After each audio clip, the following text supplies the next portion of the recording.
আমাদের জয়দেবের কেন্দুলি আশ্রমে কচুরি বানানো হচ্ছে, সমস্ত ভক্তরা খাবেন। চানা মশলা,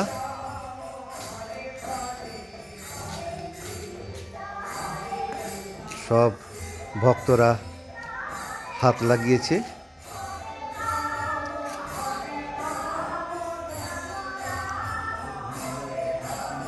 ভেতরে ঠাকুরের গান হচ্ছে। এবারে আগুন জ্বালানো হবে, তারপরে ভাজা হবে। এই জয়দেব মন্দিরের সব ভক্ত নিজেরাই হাতে প্রসাদ করেন।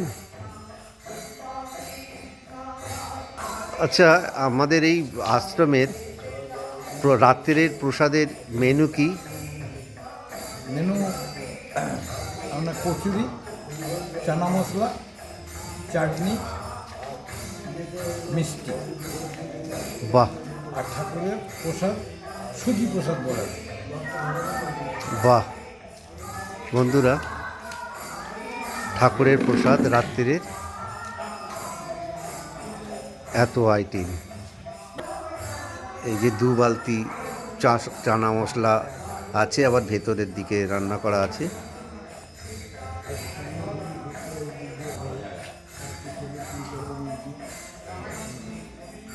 এনারা সব করেন।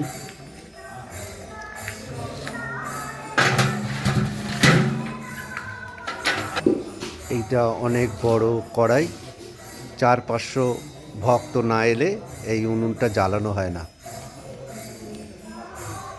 খাবারটা দেবো, তখন আরেকবার ছবি তুলে পাঠিয়ে দেবো।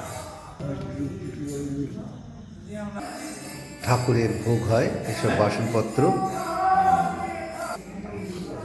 এই যে সবজি,